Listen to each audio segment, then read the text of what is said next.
महाराष्ट्र काय कर्नाटक काय सर्वांनी सबस्क्राईब करा खिलार महाराष्ट्राची शान आणि क्लिक करा बेल आयकॉनवर। एन्जॉय। मंडळी, कोल्हापूर जिल्ह्यातील बरेच शेतकरी मोठ्या प्रमाणात टेक्स्टाईल इंडस्ट्रीमध्ये काम करतात। या टेक्स्टाईल इंडस्ट्रीमुळे त्या भागाची सर्वात जास्त डेव्हलपमेंट होण्यासाठी मदत झालेली आहे। पाहूया अधिक माहिती टेक्स्टाईल इंडस्ट्रीमध्ये काम करणाऱ्या तरुणाकडून होत असलेल्या देशी गोवंश संगोपनाबद्दल। नमस्कार मंडळी, खिलार महाराष्ट्राची शान या यूट्यूब चॅनलवर आपल्या सर्वांचं सहर्ष स्वागत आहे। सध्या जिल्हा कोल्हापूरमधल्या शेतकऱ्यांच्या दावणीला आपण असलेल्या जातीवंत गायी असतील, त्यांची वासरे असतील, या संदर्भातली माहिती घेत आहोत। मंडळी, सध्या आपण ज्या शेतकऱ्यांच्या दावणीला आहोत त्यांचं नाव आहे राहुल दीपक मोरे, राहणार तळंदगे, तालुका हातकणंगले, जिल्हा कोल्हापूर। या शेतकऱ्यांच्या दावणीची एक विशेष गोष्ट आजच्या मुलाखतीतली जर म्हटलं तर दावणीला आणलेली गाय, म्हणजे आपण आज म्हणतो की दावणीला आणलेली गाय ही कुठल्या ना कुठल्या कारणासाठी शेतकरी आणत असतो, की ज्याचं कारण एक असं असू शकतं की ज्याच्यामध्ये शर्यतीला माझ्या गायीचं वासरू गेलं पाहिजे, किंवा माझ्या दावणीचं वासरू त्याचं दुधाळ वंशावळ असेल, किंवा त्याचबरोबर वळूच्या कामाला असेल, किंवा प्रदर्शन असेल। तर या सर्व कामामध्ये जाण्यासाठी शेतकरी निवड करत असतो। तर आज या शेतकऱ्यांच्या दावणीला असलेली गाय असेल, वासरू असेल, की ज्याची सर्वात महत्त्वाची गोष्ट म्हणजे प्रदर्शनासाठी त्यांच्या गायीचे नंबर आपण बऱ्याचशा प्रदर्शनामध्ये चॅनलच्या माध्यमातून जेव्हा आपण व्हिडिओ चित्रीकरण दाखवत असतो, तर त्या माध्यमातून या मालकांच्या दावणीची गाय ही बऱ्याचशा प्रदर्शनामध्ये आपल्याला मिळते। आणि या मुलाखतीमध्ये आपण सध्याच्या काळामध्ये शहरी भागातला किंवा गावाकडचा युवक वर्ग देखील देशी गोवंश संगोपन करण्यामध्ये कुठेही मागे नाही, तो आज आपल्या 4 पावलं पुढेच जात आहे। राहुल, नमस्कार। आम्हाला संपूर्ण तुमचं नाव, गाव, तालुका, जिल्हा आणि कुठे हे तुमचं गाव एक्झॅक्ट ते सांगा। नमस्कार, माझं नाव राहुल दीपक मोरे, राहणार तळंदगे, तालुका हातकणंगले, जिल्हा कोल्हापूर। कोल्हापूरपासून 20 किलोमीटर, मेन कोल्हापूरपासून 20 किलोमीटर अंतरावर आपलं गाव आहे। राहुल, आता एक गोष्ट विचारायची, दावणीला असलेली आपली गाय ही कुठून घेतली, किती महिन्याची होती ना आज गायीचं वय काय आणि तिला खाली वासरू किंवा काय? गाय जवळजवळ 2 दाती होती, त्यावेळी 2 वर्षाच्या पाठीमागे घेतले। आपलं बाजबशी आलकुड म्हणून एक गाव आहे, तिथून कळपातनं घेतलेली गाय आहेत। तिची लाईन 8 लाईन येते आणि घेतली त्यावेळी 2 दाती होती, आता दाताला 6 दातमध्ये आहे। आणि आता पहिल्या वेळेला कासाला एक 5 महिन्याची कालवड आहे। डफळा आपलं बाजूचं प्रकाश गडदे म्हणून आहेत, त्यांच्या त्या हरण्या बैलाची कालवड आहे। आता ती गाय ज्यावेळेस निवड आता कदाचित करायची होती, आज एक आम्हाला गोष्ट आम्हाला कळते की तुमची गाय ही प्रदर्शनामध्ये नंबर करते, चॅम्पियन मिळवते। आज बऱ्याच जणांची इच्छा आहे की त्यांना पण अशी क्वालिटीची, मग निवडणं प्रक्रिया कशी केली होती तुम्ही, किंवा काय बघितलं पाहिजे याच्यासाठी?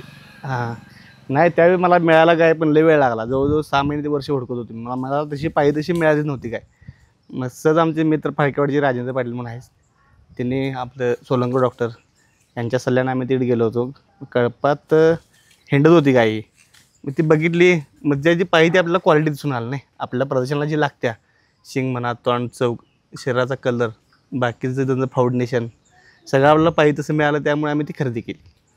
मग राहुल, आता एक गोष्ट विचारायची की 6 महिने तुम्ही म्हणताय की आम्ही गाय शोधत होतो, जोपर्यंत आवडली नाही तोपर्यंत नाही घेतली। तर इथं आपण असं म्हणूया की घ्यायची म्हणून घाई न करता थोडंसं थांबून जोपर्यंत आपण फिरून अभ्यास करूनच घेणं गरजेचं आहे। बरोबर आहे। उगाच आज घ्यायचंय म्हणून पटकन जायचं घ्यायचं, त्यात काही अर्थ नाही। नाही, होत्या आपल्याकडे ह्याच्या अगोदर 2 गाय होऊन गेल्या। आपलं बी ते वाघोलीची तुषार आप्पा सातव, त्यांना 2 कालवडी दिल्या होत्या। त्यानंतर त्या 6 महिन्याची कालवडी त्याने एक 2 दातीमध्ये गाभण दिली त्याने। मग त्यानंतर मग ही 3 नंबरला गाय घेतली। राहुल, आता एक गोष्ट विचारायची की आपल्या गायी कोणकोणत्या प्रदर्शनाला आपण घेऊन गेलो, कुठे कुठे काय काय नंबर मिळाला, कसं होतं नियोजन सर्व? जवळजवळ तिनं आता आणल्यापासून एक 15 प्रदर्शन केल्या। ज्यावेळी आणलं त्यावेळी पहिलं प्रदर्शन कन्हेरी मठ सुरुवात केली। तिथं आपल्या इथं हलसवड्याला झालेलं ते चॅम्पियन झाली ती गाय। त्यानंतर आष्ट्यामध्ये प्रदर्शन होतं, त्यामुळे प्रथम क्रमांक झाला होता। त्यानंतर हे 2 नंबरचा हे भाट नांगणूरमध्ये झालेलं आहे, इथं पण प्रथम आलेला। त्यानंतर शे आप्पाच्या वाडला झालं, तिथं पण प्रथम आला होता। शे कर्नाटकमध्ये रासाई शिंडूर म्हणून गाव आहे, तिथं झालं, तिथं पण प्रथम आलेला। हे सांगावमध्ये, तिथं पण प्रथम आलेला। परत हे पुसेगावमध्ये प्रथम आलेला। परत हे कन्हेरी मठाचं पंचमहाभूत झालं होतं, त्यावेळी 3रा नंबर आलेला। बंटीदादा क्लासिक त्यावेळी 3रा आलेला। परत हे हालसवड्याला मिळालेलं प्रथम क्रमांकाचं आहे। परत हे ह्या वर्षी झालेलं कनेरी मठाचं प्रथम क्रमांक आहे. गेल्या वर्षी झालेलं कनेरी मठाचं हे द्वितीय क्रमांकाचं आहे. औरवाड परवा झालेले त्यावेळी प्रथम क्रमांकाचं आहे. आणि हे काय सन्मान चिन्ह आहेत, हे कराडमध्ये झालेलं एक सन्मान चिन्ह आहे. आणि परवा झालेले गणेशवाडीचं द्वितीय क्रमांक आहे. आणि हे कोरोचीमध्ये झालं तिथं प्रथम क्रमांक. आणि हे रासाय शेंडू वर्षी दुसरं, पहिल्या वर्षी एक झाला, ह्या वर्षी 2 झालेलं आहे. त्यानंतर मग जवळजवळ 15 प्रदर्शनांपैकी एक 13 तिचं प्रथम क्रमांक आहेत. एक 2 गडिंगला 3 नंबर झाली. परत गणेशवाडला काल परवा झाला, त्यावेळी 2 झाली. बाकी ठिकाणी तिचं प्रथमच आहेत सगळं. कनेरी मठला हे पहिलं प्रदर्शन होतं तिचं. आणि ह्या वर्षी प्रथम झाली. ह्या वर्षी जेव्हा फर्स्ट टाइम आपण नेली तेव्हा कितवा नंबर आलता? फर्स्ट टाइम नेली तेव्हा 2रा नंबर आलता. ओके. आणि आता गेल्या वर्षी झालं ते आता परवाच झालं त्यावेळी पहिला. आता एक गोष्ट आम्हाला विचारायची की प्रदर्शनामध्ये नंबर येणं, तिथं पाहणं, गाय बघून एक सोपी गोष्ट आहे पाहणाऱ्यांसाठी, पण त्याच्या मागे मेहनत किती, कष्ट किती, म्हणजे काय काय करावं लागतं की वैरण, खुराक, व्यायाम, काय निगा घ्यावी लागते? त्याचं उठल्यापासून रुटीन आहे. उठून आपलं रेग्युलर आहे शेणधाम करणे, भरडा, त्यानंतर सकाळी बाहेर घेतोय, त्यानंतर 12 नंतर उन्हानंतर झाडाखाली दिवसभर असे सावलीत. त्यानंतर बाकीचं रुटीन पाणी म्हणा, दुपारच्या वेळेची जरा कडबा वाळली वैरण असत्या. सकाळी खुराक आहे, संध्याकाळी खुराक आहे. 5 महिन्याचा खुराक आहे त्याला, सकाळ संध्याकाळ 2 टाईम. आणि बाकीचं संध्याकाळी परत 1-2 किलोमीटर चालवून आणतो या रोडला जाऊन. आता आपण तसं पाहायला गेलं तर खोंडांना किंवा बैलांना गाडीला झुपणं किंवा पोहणी घालणं अशा प्रकारचे व्यायाम आपण पाहतो, चालणं पण पाहतो. मग गाई किंवा कालवडीसाठी व्यायामाचं काय आपण वापरलं पाहिजे की चालवणं? हां, एक संध्याकाळी 1-2 किलोमीटर फास्टमध्ये जरा फास्ट चालवून आणले व्यायाम, त्याचा अंगात शरीराचा व्यायाम चांगला होतो. 1-2-2.5 किलोमीटर आम्ही चालवून आणतो आता रोज. प्रदर्शनामध्ये नंबर जेव्हा आपल्याला मिळतो तेव्हा प्रदर्शनामध्ये मिळणारं ते पारितोषिक किंवा पहिला दुसरा नंबर येणं हे महत्वाचं आहे का तिथं मिळणारी काय म्हणू की एक कॅश अमाऊंट किंवा काय काय महत्वाचं आहे यातलं? नाही, कॅश अमाऊंट कधी काय बघितली नाही मी. मिळणारं पारितोषिक आणि एवढं महाराष्ट्रात तिचं नाव झालं आतापर्यंत, पूर्ण महाराष्ट्रामध्ये गायला ओळखतात, गायमुळे आम्हाला पण ओळखायला लागल्यात. त्यामुळे कॅश अमाऊंटपेक्षा पारितोषिकाने जे नाव होती तेच महत्त्वाचं आहे. ओके. आता एक गोष्ट विचारायची की याच्या अगोदर पण 2 गायी होत्या, वडील किंवा आजोबा यांच्या काळात पण सांभाळलं जायचं, काय असायचं? हां, होते आमची जवळजवळ, म्हणजे आजोबा पंजांपासून बैलं होती, त्यात शर्यतीची बैलं पण होऊन गेली. मग वडिलांच्या काळात जरा हे ब्रेक झालं, परत मग बंद झालं ते. परत मला ज्यावेळी कळायला चालू झालं तर मी मग आणि थोडीफार खोंड तयार करून विकली. परत ही गाय पण 1-2-3 गायी पण घेतल्या. आणि त्यानंतर आता ही चाललं, ही गाय राहिली आपल्याकडं. तुम्ही काय सर्व्हिस करता का शेती करता? हां, शेती पण करतोय. परत एक 12 वर्ष झालं मी तर टेक्स्टाईलमध्ये सर्व्हिसला आहे. ओके. म्हणजे तिथं काय काम असतं तुमचं, म्हणजे की किती शेड्यूल बिझी असतं तिथं? हां, जवळजवळ 8 ते 12 तास बिझी असते शेड्यूल. आता राहुल, एक गोष्ट विचारायची की आज म्हणजे गावाकडे पाहायला गेलं तर शेती जास्त प्रमाण करत असतात, तुम्ही शेती सांभाळून जॉबही करताय आणि ते करून हा खिलारचा नाद करताय, हे कशामुळं याच्याकडे तुम्ही ओढला गेला किंवा कशासाठी? किंवा असं नाही होत का की बाबा घरातले म्हणत असतील की शेती पण करायचं, जॉबला जायचं, परत आल्यावर ह्याच्यासाठी अजून काही वेळ घालवणं, तर हे कसं काय या क्षेत्राकडे येणं हे झालं? घरातल्या या गोष्टीला सहमतच आहेत. ज्यावेळी मी ड्युटीवर जातो तेव्हा घरातलीच ह्याला उसाबरींची घरातली मिसेस असेल, वडील असतील, आई असेल, भाऊ असेल, ही सगळी बघतात. ज्यावेळी 8 तासाची ड्युटी होईल त्यावेळी मग माझी इकडं ड्युटी असत्या जनावरांच्याकडे, गाईकडे म्हणा. आता तुम्ही म्हणताय की वडिलांच्या काळात थोडंसं ब्रेक झालं याच्यामध्ये, मग नंतर तुम्हाला जसं कळायला लागलं, पण तरी पण या क्षेत्राकडे येण्यामागं आपण असं म्हणतो की कदाचित गावातील मित्रमंडळी असतील किंवा कोणाकडं आपण पाहून किंवा मार्गदर्शन कसं आपण पुढे जातो याच्यामध्ये? आवड मला लहानपणापासून होती खिलारची, पण त्यावेळी काय एवढं म्हणजे आपल्याला लहान होतं त्यामुळे काय एवढं बाकीचं व्यवहार वगैरे काय आपल्या हातात नव्हतं नाही. जसं जसं कळेल, जसं आपल्याला ज्या म्हणजे बाहेर फिरलं तसं एक प्रदर्शनला कधी जायचं होतं बघायला मी. मग ते बघितल्यावर प्रदर्शनाच्या वेळी त्या गायी बघितली की समाधान वाटतं नाही. मग अशी पण आपण एखादी तयार करून आपण पण एका महाराष्ट्राला एक चांगली गाय दाखवून देऊया असं सिद्ध करून म्हणजे दाखवलं आम्ही, एक गाय चांगली तयार करून दाखवली. ओके. याच्यासाठी तुम्ही तुमचं मित्रमंडळी असेल किंवा असं पण म्हणतात की दावणीला आणण्याच्या अगोदर आपल्याला अभ्यास करणं, लोकांच्या दावणीला फिरणं असेल, बैल पाहणं असेल, प्रदर्शन पाहणं असेल, तर कुठं कुठं फिरून कोणाकोणाचं सहकार्य कसं मिळालं? हां, सहकार्य म्हणण्यापेक्षा प्रदर्शन आम्ही बघतच होतो. आणि अगोदर बैलं आमच्या कंटिन्यू असायची घरी. जुन्या काळात बैलं होतीच अवताची, मग ते 12 बैलाचा नांगर असायचा, तशी भरपूर बैलं होती आमच्याकडं. मग ते पहिल्यापासून त्यातली माहिती थोडीफार होतीच आपल्याला, पण बाकीचे मित्रांची पण आपण घेतल्यानंतर सगळ्या म्हणजे गावात आमच्या एक 2-3% खिलार होतं. आता जसं जसं म्हणजे आमच्यासारखे डॉक्टरांसारखे जर वाढल्यावर 30% झाले आता आमच्या तळणी गावामध्ये. मग सगळ्यांच्या सल्ल्यानं म्हणा, कुणाचे डॉक्टर असतील प्रदर्शनाच्या ठिकाणी जाऊन बघून, आणि कोणाकोणाचे गोट आहेत चांगले त्या ठिकाणी बघून त्यांचा अभ्यास करून मग या क्षेत्रात हे केलं. आता हे कितवं वेत आहे आपल्या गाईचं? आता पहिल्यांदा यायला ती. हे कुठला बैल दाखवलं होतं आपण? ते बाजमधले प्रकाश गडदे म्हणून आहेत. आता प्रकाश गडदेंचा बैल दाखवणं आणि आपली गाय कशा पद्धतीची आहे, तर याच्यामध्ये म्हणजे आपण निवड त्या वळूची करणं, याच्यासाठी आपली गाय कशी, हे कसं आपण ठरवतो की बाबा हाच वळू आपल्या गाईला भरायचा? गाय आपल्या आटपाट लाईनची आहे. बैल होता तो सिद्धापूर लाईनचा होता, आणि बैलाची क्वालिटी आणि गायची क्वालिटी सेमच होती. बैल मापाविपाला मोठा होता त्यावेळी, तो 2 दात काय होता. आता तो जोडला आहे, आता ते नंदेश्वरची मेजर आहेत की नाही त्यांच्याकडे बैल दिला सोडा त्यांनी. त्या बैलाची क्वालिटी आणि ह्या गायची क्वालिटी सेमच होती, पण चौकाला म्हणा, शरीर, फाउंडेशन, परत कलर बैलाचा, शिंगाची ठेवण, चेहऱ्याची ठेवण सगळे आपल्याला योग्य वाटली. या दोन्हींचं कॉम्बिनेशन होऊन वासरू चांगलं पडणार या हिशोबाने आम्ही तो बैल दाखवलेला. नाही तर तसं पाहायला गेलं तर असं पण एखादं आपण म्हणू की धर्मसंकट होतं का, की बाबा वळू हा पण चांगला आहे तो पण चांगला आहे, कदाचित तसंही झालं असेल, हा भरायचा का तो भरायचा, मग अशा वेळी काय करायचं आपण? हां, तसं 19-20 होतंय, पण त्यातल्या त्यात आपण आणि जरा टक्केवारी जास्त काढायची. कुठला बाबा ह्यो ह्याच्यापेक्षा ह्यो बरा वाटतोय, मग ह्यो बैल दाखवायचा गायला. आता आमचे बरेच प्रेक्षक म्हणत असतात की बाबा आम्ही पण एक कालवड आणली नुकतीच दावणीला, की कदाचित जसं तुम्ही निवड केली 6 महिने तुम्ही थांबले, तसं कदाचित ते पण काही वर्ष बघून आणली असेल. पण त्यांचं म्हणणं आहे की आता आम्हाला आमची प्रदर्शनाला घेऊन जायचंय. मग प्रदर्शनाला घेऊन जाण्यासाठी तिथं कुठल्या मुख्य गोष्टी बघितल्या जातात की जेणेकरून आम्ही घरनं त्या तयारीत गेलं पाहिजे, की बाबा ह्या गोष्टी तुम्ही तयार केल्या पाहिजे तर प्रदर्शनाला काय, याच्यावर काय मार्गदर्शन करता?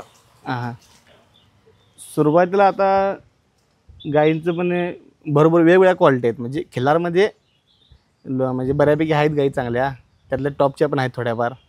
मग तिथं कसं गायीचं शरीर म्हणा, बाकीची गायीची शिंगाची ठेवण, तोंडाची, नाकाची ठेवण, गळा बघतात, फाउंडेशन बघतात, पाठीमाग चौक, परत गायीचा ज्या कोशात असला कोसा कलर अंगावर आहे का नाही, बाकी ह्या क्वालिटीचं सगळ्या असेल तर प्रदर्शनाला नेण्यास काय अडचण नाही.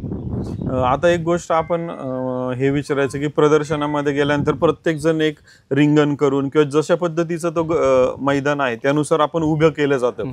गाय प्रदर्शनामध्ये उभी राहणं, काही असू, गाय कोण बैल असू, त्याने प्रदर्शनात नीट शिस्तीत उभी राहणं हे किती महत्वाचं आहे? महत्वाचं आहे.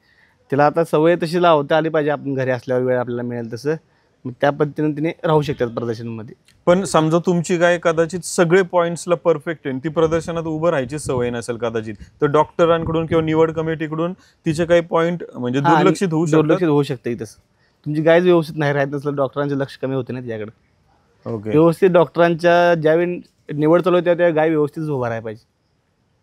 4 पाय व्यवस्थित ठेवून समोर चेहरा करून व्यवस्थित उभारले पाहिजे गाय. आता एवढे वर्ष आपण खिल्लार गाय सांभाळताय, सर्व्हिसला तुम्ही आहात, घरचं सगळं पाहणं, एवढं करून आजही समाधानी आहात की दावणीला गाय आहे आणि ती कायम ठेवायची? समाधान आयुष्यभर गाय दावणीला राहणार. ओके. तर मंडळी, खरं तर या मुलाखतीच्या माध्यमातून हा मोठा संदेश या शेतकऱ्यांच्या माध्यमातून मिळतोय की सर्व्हिसला पण आहेत, चांगल्या मोठ्या टेक्स्टाईलच्या कंपनीत आहेत, तिथे त्यांचे मित्रमंडळी बरेचसे साहेब लोक असतील, मोठ्या पदावरची लोक असतील, कदाचित त्यांच्याकडे पण त्यांचं क्षेत्ररान कदाचित भरपूर असेल, पण हे दावणीला सांभाळणं एखादं खिलार गोवंश किंवा देशी गोवंश खरंच ही खूप मोठी गोष्ट आहे. आणि आज या सर्व तरुण वर्गाकडून, या तरुण शेतकऱ्यांकडून एक मोठा संदेश आज तसं तर जगभरात पोहोचतोय की दावणीला आपण आवर्जून शक्य असेल, जागा असेल, ज्यांनी त्यांनी ज्याच्या त्याच्या परीने जसं शक्य होईल तसं हे आपलं देशी गोवंश सांभाळला पाहिजे. राहुल, आम्हाला परत एकदा तुमचं नाव, गाव आणि फोन नंबर सांगा. नाव राहुल दीपक मोरे, राहणार तळणगे, तालुका हातकणंगले, जिल्हा कोल्हापूर. मोबाईल नंबर आहे 9850 83 57 75. राहुल, एक जाता आता शेवटचा प्रश्न असा विचारायचा आहे, प्रदर्शनामध्ये गेले एखाद्या दिवशी तुम्ही म्हणले की एवढी प्रदर्शनं खेळले, एवढा नंबर आला, कधी पहिला मिळाला किंवा कधी दुसरा मिळाला, दुसरा नंबर मिळाल्यावर कधी असं नाही वाटत का की मला पहिला का नाही मिळाला म्हणून? हां, तसं झालं आहे. आता जवळजवळ तिनं शक्यतो 15 प्रदर्शनपैकी 13 प्रदर्शन प्रथम क्रमांकच पटकवलं आहे तिनं. मग 1-2 ठिकाणी फक्त असं झालं आहे की 2 नंबर आणि एकदा 3 नंबर झाला आहे. गणेशवाडला आणि एकदा गडिंगला, त्या 2 ठिकाणी फक्त झाले. मग त्यावेळी जरा वाटत होतं की बाबा आतापर्यंत सगळं प्रथम क्रमांकाचं मिळाल्यात आणि यावेळी होते का, असं जरा शंका वाटत होती. पण असू दे, पण आपल्यापेक्षा गाय दुसरी उजवी लागली असेल, त्यामुळे डॉक्टरांचं लक्ष त्याच्याकडे देऊन त्याला प्रथम दिला असेल. एवढं काय जास्त म्हणजे निवड प्रक्रियेमध्ये प्रत्येकाचं पाहण्याचा दृष्टिकोन वेगळा असू शकतो. डॉक्टरांचं वेगळं पडते, शेतकऱ्यांचं वेगळं पडते, प्रत्येकजण वेगवेगळ्या दृष्टीने बघत असतो नाही. पण याच्यात नाराज होण्याचं काही कारण नाराज नाही. काय एवढं होणार आहे. कसं आहे, लोकांचं 1, 2, 3 नंबरमध्ये 1, 2, 3 क्रमांकामध्ये राहायला पण अजून नशीब नाही आहे लोकांचं. जवळजवळ येतात, प्रदर्शन एवढे करतात, पण 1, 2, 3 प्रथम क्रमांक, द्वितीय क्रमांक, तृतीय क्रमांकामध्ये पण राहायचं म्हणजे अजून त्यासाठी धडपडलेले लोक. पण आम्ही कायम नंबरात आहेच. त्याला जास्त क्रम म्हणजे प्रथम क्रमांकामध्ये आम्ही जास्त करू. आता घरातलं तसं पाहायला गेलं तर आज एवढ्या प्रदर्शनात नंबर मिळणं एक मोठं अभिमानाची गोष्ट तुम्हालाही सर्वांना आणि घरातल्यांना पण जास्त असेल. कदाचित कधी असं गाय आणल्यानंतर किंवा त्याच्या अगोदर जेव्हा तुम्ही स्वतः चालू केलं किंवा आई वडील असतील कोण असेल की म्हणले असेल अरे नको थोडंसं कशाला कामाला जातोय तिथं जास्त लक्ष दे, तर घरात पण समाधानी वातावरण का कसं आहे काय म्हणू आपण? घरात शांत, घरातनं काही विरोध नाही, घरातून चांगला सपोर्ट आहे. त्यामुळे मी पण घरातून सपोर्ट असल्यामुळे मी पण बिंदास्त घेऊन जातोय गाय. म्हणजे घरचं ह्या कामासाठी घरचा सपोर्ट हा मुख्य आहे. ड्युटी करतोच म्हणतात, पण सपोर्ट आहे घरच्या, कधी कधी काय अडवून लावलं नाही. पण आता समजा बरीचशी प्रदर्शन, ड्युटीला सुट्टी कधी असते तुम्हाला? सोमवारी असते. आणि आता सोमवारी सुट्टी असते, बरीचशी प्रदर्शनं कदाचित रविवारची जास्त असतात, मग त्यावेळेस सुट्ट्यांचं नियोजन, सुट्ट्या मिळतात कंपनीत? त्यांचं मी अगोदरच कंपनीत सांगितलेलं असतो काय तर बाहेर म्हणजे असं त्यांना पण माहीत झालं कंपनीला, साहेबांनी पण रविवारी गेला किंवा प्रदर्शनला जाते म्हणते ते. त्यामुळे तिने पण काय एवढं जास्त लांबड लावून साहेब लोक. आता म्हणजे आता एक गोष्ट आम्हाला ही पण विचारायची की आता बऱ्याचदा कसं होतं, एखादा खेळाडू जेव्हा खेळामध्ये चांगलं पदक मिळत असतात तेव्हा त्याला गव्हर्नमेंट नोकरी असेल, रेल्वेत भरती असेल, इकडं असेल तर त्याला पटकन त्या खेळाडूला घेतलं जातं. आज तुमची काय बऱ्याच नंबरात राहतीये, तुमच्या कंपनीतल्या साहेब लोक किंवा मित्रमंडळींना ह्याच्या गोष्टीचा आनंद, अभिमान किंवा काय असं वेगळं पण आहे का याच्यात? आहे, त्यासनी पण आवड आहे, तिने पण त्यासनी पण ते बरं वाटते म्हणजे आज प्रदर्शन जातोय, नंबर घेतोय. आणि ती जरा साहेब लोक होते म्हणजे बाहेरचे आहेत, त्यामुळे त्याशी जरा वेगळं वाटतं हे काय तर. आणि माझं पण एका कंपनीतल्या 2-4 पण आता खिल्लार गाय घेतल्या. म्हणजे प्रदर्शनचा विषय वेगळा आहे, पण घरात असू दे म्हणून एखादी खिल्लार सांभाळल्या तिने माझं बघून. ओके राहुल, खरं तर खूप खूप धन्यवाद आज या मुलाखतीच्या माध्यमातून. आज बरीचशी की म्हणजे ह्या नवीन युगामध्ये कसं सांभाळलं पाहिजे किंवा प्रदर्शनामध्ये पण घेऊन जाणं, या सर्व गोष्टीचा ताळमेळ कसा साधतं हे आम्हाला या मुलाखतीच्या माध्यमातून पाहिलं. मंडळी, आज आपण हे शेतकरी ज्या पद्धतीने दिवस रात्र कष्ट करतात, ते घर सांभाळायचं, नोकरी करायची, दावणीला गाय सांभाळायची, ह्या कष्टाची नोंद कुठेतरी झाली पाहिजे. याचसाठी आपण मायक्रोचिपची नोंदणी करत आहोत. त्या गोवंशाला मायक्रोचिप बसून ती कोणाच्या मालकीची आहे, तिच्यापासून झालेली पैदास, या संपूर्ण वंशावळीची नोंद आपण 2025 मध्ये बसवायला चालू करतोय. या कामासाठी आपल्या सर्वांचा हातभार म्हणण्यापेक्षा तुम्ही पुढे येऊन तुमच्या गोवंशाची नोंद करा. कारण उद्या भविष्यात तुमच्या दावणीची काय आज 15-15 प्रदर्शनं खेळते, तिचं झालेलं वासरू पुढे प्रदर्शनाला जाणार किंवा कुठल्या याला जाणार चांगल्या कामाला, ते कोणाकडून आलं ह्याची नोंद जर नसेल तर कदाचित या मालकाचं नाव पुढील भविष्य काळामध्ये दिसण्यासाठी तुमचं थोडंसं म्हणजे सांगण्यापेक्षा ते ऑलरेडी नोंद कुठे असेल तर त्याची गरज आपण ती लक्षात घेऊन करूया. खिलार महाराष्ट्राची शान चॅनल लाईक, शेअर, सबस्क्राईब करा मंडळी. खूप खूप धन्यवाद राहुल, धन्यवाद आज या मुलाखतीबद्दल.